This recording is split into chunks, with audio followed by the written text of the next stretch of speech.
Remember the Forgotten.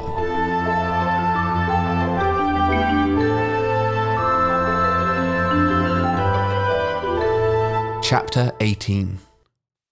Gone, but not forgotten.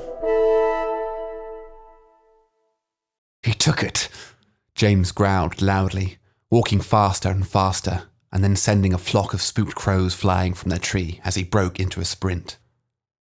The silence of the forest seemed to have faded now as he and Sapphire ran forward across the rough terrain.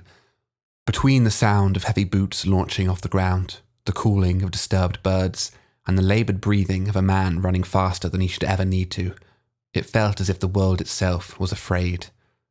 James wasn't, though. He was furious. When he reached the top of the incline that preceded their camp, he looked down upon the cold grass, already knowing what he'd see. No fire had been made, nor was any suggestion of an attempt visible. Their packs remained on the ground, Samuel's satchel included, and yet the boy was nowhere to be seen. James stepped down the incline slowly, his fists balled and eyes focused intently on the woods as he turned his head from one side to the other. His arm shook with anger as he unsteadily raised it to his forehead, where it remained for but a moment.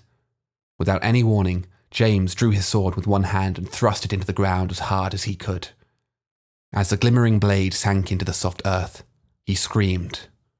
It was deep, guttural.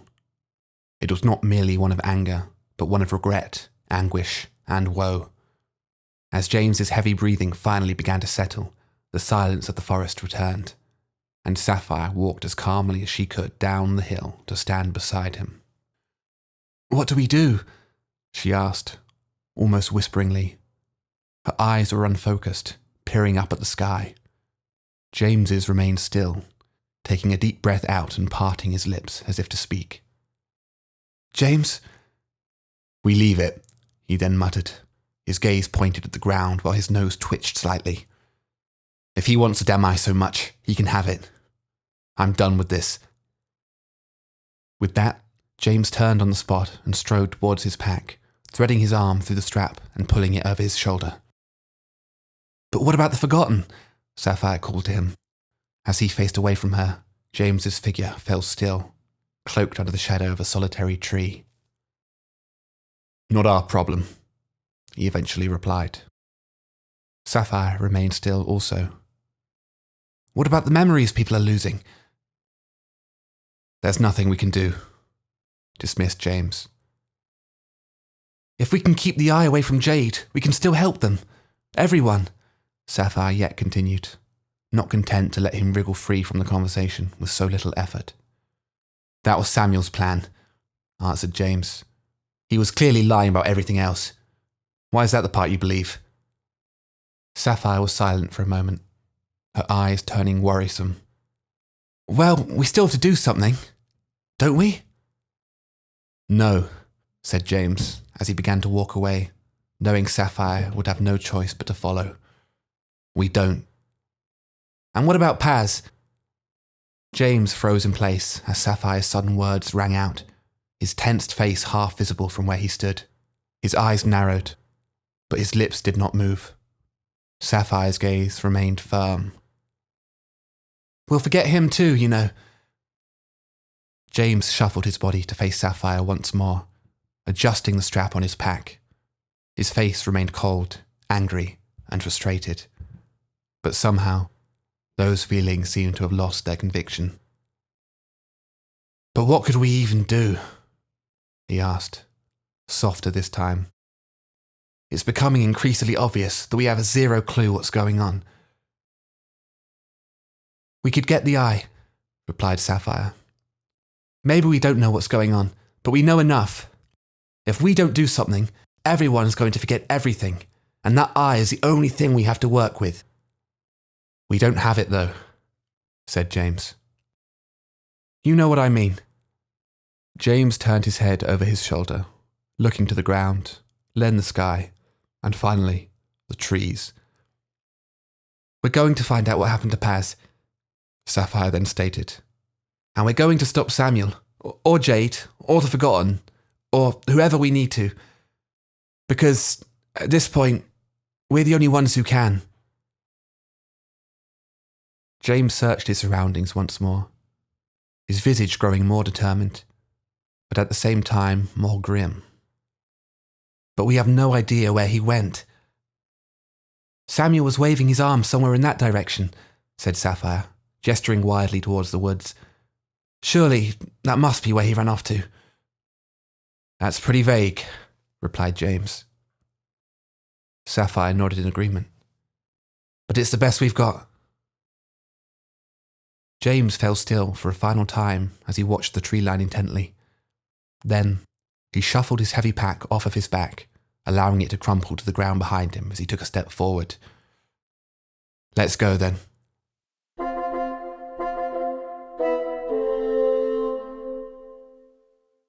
James and Sapphire dashed through the woods, the sound of snapping twigs and shaking leaves overwhelming their senses as they pushed their way through the thick undergrowth. The sharp branches of the low-hanging trees assaulted their bodies as they sprinted onwards, batting away every obstacle visible under the near-black twilight that barely penetrated the canopy. It was a tiring endeavour, and so much of their energy had already been drained. Regardless, they both pushed on for what felt like ages, stifling heavy breaths step after step, until, suddenly and jarringly, they broke through the trees into a small, overgrown clearing. The sudden lack of solidity in front of him left James jarred, his senses all of a sudden feeling nothing but air. As he slowed his body and jogged to a stop, he looked around and narrowed his eyes as they adjusted to the darkness. All of a sudden, Sapphire was beside him. He had no memory of slowing to a stop, and he sighed towards the ground as he cursed his foggy mind. The large hole in the canopy above them revealed the gloaming sky and the moon as it began its descent towards the horizon, obscured by the wispy clouds of the fleeting night. James bent over and tried to catch his breath, while Sapphire continued to survey the area around them. Far more was becoming visible through the trees as the dim light of the approaching sunrise filtered through their branches. "Can you..." James wheezed through heavy breaths. "Can you see anything?" Sapphire shook her head quietly. "Nothing. We've gone the wrong way then," grimaced James, straightening his back. "That's it." "I'm not ready to give up yet," said Sapphire. "We need to push forward, at least until the sun comes up." James jarred his aching shoulder a few times, then turned his head to look around at the repeating landscape of trees. He murmured. "Which way is forward?" "It's..." Sapphire began, confidence dropping from her voice. "I can't remember which way we came from." "That's odd," said James, scratching his head and looking over his shoulder as he pivoted around. "Neither can I." They both stared into the forest for a moment, before their heads suddenly snapped to meet each other's gazes, eyes wide in sudden realization. It was at that moment, senses suddenly alert, that James and Sapphire realized there had been a sound lingering in the air. Had they not noticed it until now? Or had they forgotten about it? It sounded like heavy steps, the crashing of trees and colliding branches, muffled by the cold night air that covered the short distance between them and the imposing shadow they could now barely see past the mass of dark trees and hanging vines. It was loudly making its way through the forest. It was getting louder. They were frozen. "Is that the thing?" James muttered, trying to hide the quivering in his voice. "The Forgotten?" Sapphire whispered in reply, not taking her eyes off of it. "Yeah." As the shadow continued to move and began to close in on them, the sounds it made got louder, and James and Sapphire could begin to make out its details. James's eyes shifted from terror to confusion, and then finally to panic. "We need to run," he whispered loudly, his face alight with sudden adrenaline as he began to back away in terror. "It's coming for us!" Sapphire did not move. "Sapphire!"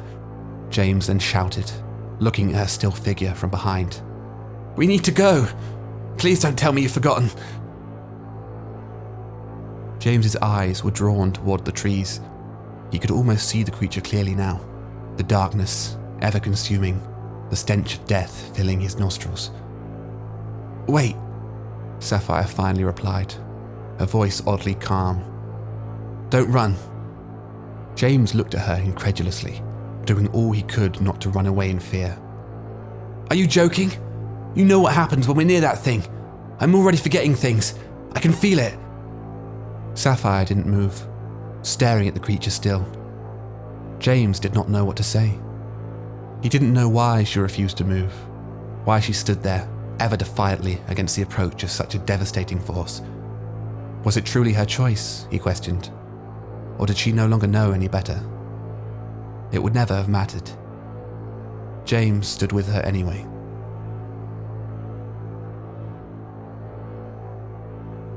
"It's not coming towards us," Sapphire told him finally, eyes still fixated on the creature moving through the trees. James furrowed his brow and finally fought through his fear to take a long look right at the horrid thing. She was right. The creature was not moving straight towards them, but at an angle, as if aiming to simply wander by. "It's following Jade," Sapphire said, taking a few calm, cautionary steps back towards James, as if to make way for the creature. She then turned her head around and looked at him hurriedly. "If Samuel went after her, then—" James' eyes widened in thought. "Then the Forgotten's heading towards him as well." Sapphire nodded, tracing the Forgotten's path with her eyes. "We just have to go where the Forgotten is going." "Can we outrun it?" asked James, as both of them began to take steps backwards in tandem to put some distance between them and the creature. "We can," stated Sapphire, her eyes still trained on the shadowy creature, which had clearly not made too much ground. James's head turned from side to side, his eyes darting in every direction. As Sapphire turned her head once again to face where the Forgotten was headed, James followed suit, and the duo tentatively took off ahead of it.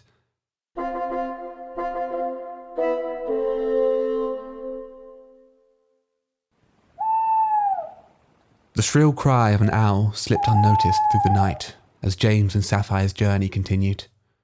They'd been on the move again, dashing madly through the trees for the better part of an hour, keeping ahead of the creature behind them. Sometimes they had to stop and listen, just to make sure. The crashing sounds echoing distantly through the woods told them it was still heading in their direction, but they had put a fair distance between them and it, enough that they could finally ease up, if only slightly. James slowed to a cautious jog as he peered through the line of trees before him.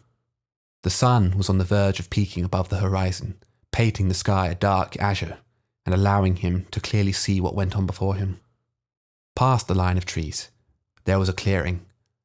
A long one, not particularly wide, but stretching out forwards further than his eye could see. Walking forward through it, barely 100 feet away, was Samuel. His hooded figure was almost pitch black, but James could still see the tight grip of his left hand, holding the small pouch that the eye was kept in. James put his fingers to his lips and whispered a long, drawn-out "shh" to Sapphire, who rolled her eyes in response. Together, they snuck further and further forward, moving as fast as they could without making too much noise. When he felt close enough, James forwent any implication of stealth and sprinted forward towards the boy with furious intent. By the time Samuel turned his head toward the rapid footsteps approaching him, it was too late. James bounded into him, shoving him backwards and reaching down to grab his wrist in an instant. Samuel let out a high-pitched cry as he shook and struggled, but he was unable to hold his grip in the sudden panic. James violently wrenched the pouch out of the boy's hand and raised it up into the air well out of his reach. Samuel, as usual, reached and clawed up at it desperately, but he was promptly pushed away. He fell onto his back in a heap, looking up at James's figure with a face full of fear. "Give it back!" he shouted. "You don't know what you're doing! You thought you could get away with stealing it?" James spat as Sapphire emerged from the trees behind him with her arms crossed and a stern expression on her face. "What the hell was all this? You were with Jade all along? Or was this some elaborate performance designed to make us look like fools?" "No!" Samuel cried as he began to scramble to his feet. "You have to give it to me! You have to—" Samuel cut off suddenly as his head turned to look at something further up ahead. James and Sapphire both followed his gaze instinctively, but they neither saw nor heard anything in that direction. Don't try and distract us, demanded Sapphire. Tell us the truth, now. There isn't any time, Samuel exclaimed, his fearful voice quieter now. She's almost here. Please, just give it back. James and Sapphire's hearts began to race. We've got the eye, Sapphire whispered to James. Let's just get out of here before it's too late. James nodded in agreement, and the two of them quickly began to retreat into the shroud of the trees at the side of the clearing. As they did, Samuel suddenly and silently leapt forward onto James's back, reaching up and making one last bid for the eye. James grabbed him and forcefully shoved him off, sending the boy tumbling back into the clearing as he and Sapphire fled into the gloom. Then, they felt something change in the air. Something sudden. Something dreadful. A sound rang out, like a crack of thunder emanating from the clearing behind them. All of a sudden, they felt a strong gust flitter past, strengthening until it was like a typhoon, sending their hair and clothes flailing wildly in the wind as they fought not to be pushed to the ground. A bright flash illuminated the forest in front of them, and they turned their heads back towards the clearing just in time to see the darkly cloaked figure of Jade soaring through the air, as if riding the powerful gust. Her hands were aglow with a bright bluish light, and streaks of lightning seemed to crackle out from her body despite the clear sky. As she landed heavily on the ground in front of a terrified Samuel, the wind died down as quickly as it started. While the upturned leaves floated back to the ground and silence returned to the forest, neither James nor Sapphire dared to move any further. They feared the slightest step might alert the sorceress to their presence. Samuel backed away slowly from the woman in front of him, his body shaking rapidly until Jade held out her hands towards him and a strange bluish energy seemed to manifest around his arms and legs, binding him in place. James watched in stillness, his eyes wrenched wide in a mixture of fear and uncertainty. He slowly and quietly flattened his back against the rough bark of the nearest tree and shuffled his way to the back of it. Sapphire crouched down low behind a parallel tree and looked at him.